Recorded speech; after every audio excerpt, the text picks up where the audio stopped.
காவிரி படுகையின் இதய பகுதியான திருவாரூர் மாவட்டத்தில் நெல் சாகுபடி குறித்த விவசாயிகளின் எதிர்பார்ப்புகளும் கள யதார்த்தமும் ஒரு முக்கியமான விவாதத்தை ஏற்படுத்தியுள்ளன.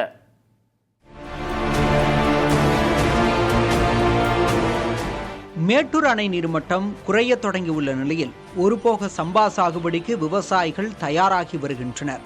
இதற்கிடையில் தமிழக அரசு சன்னரக நெல்லுக்கான ஊக்கத்தொகையை அறிவித்துள்ளது.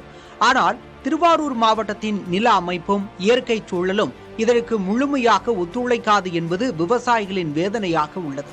மாவட்டத்தின் 70 விழுக்காடு நிலங்கள் களிமண் பூமியாக இருப்பதால் சன்னரக சாகுபடி சாத்தியமில்லை என்றும், பருவமழையின் போது பயிர்கள் சாய்ந்து புகையான், குலைநோய் போன்ற நோய் தாக்குதலால் முழுமையாக அழியும் அபாயம் இருப்பதாகவும் விவசாயிகள் தெரிவிக்கின்றனர். எங்களுக்கு திருவாரூர் மாவட்டத்தில் நாங்கள் மோட்டார் ரகம் தான் போடுறோம். மோட்டார் ரகத்தில் இங்கே எல்லாம் களிமண் பூமி தான் திருவாரூர் மாவட்டம். இது சன்னா ரகம் போட்டால் எங்களுக்கு மழையில் கருது வரதெல்லாம் சரி இருக்க மாட்டேங்குது. மழை பெஞ்சால் அப்படியே கீழே படிஞ்சு போயிடுது. மோட்டார் ரகம்னா எங்களுக்கு மழை பெஞ்சாலும் எவ்வளோ மழை பெஞ்சாலும் தாங்கும் எங்களுக்கு.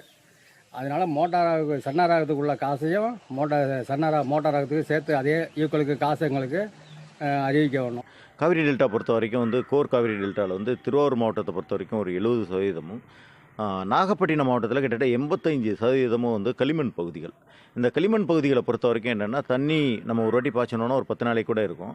ஆனால் அதே போல் மழைக்காலங்களில் தண்ணீர் தேங்குனுச்சுன்னா 15 நாள்லேருந்து 20 நாள் வரைக்கும் நமக்கு வடிய வைக்கிறதுக்கான, ஏன்னா நம்ம காவிரி பூகோள ரீதியாக அப்படின்னா 0 லெவலில் கடல் மட்டத்தோடு ஒட்டியக்கூடிய பூகோள அமைப்பு. அப்போ அவ்வளோ எளிமையாக அது தண்ணீரை வடிகட்ட முடியாது.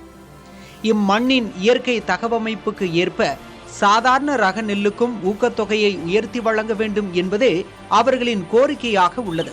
இது குறித்து திருவாரூர் மாவட்ட வேளாண்மை துறை அதிகாரிகளிடம் கேட்டபோது விவசாயிகளின் இந்த கோரிக்கையும் தற்போதைய கள நிலவரமும் அரசின் கவனத்திற்கு உரிய முறையில் கொண்டு செல்லப்படும் என தெரிவித்துள்ளனர்.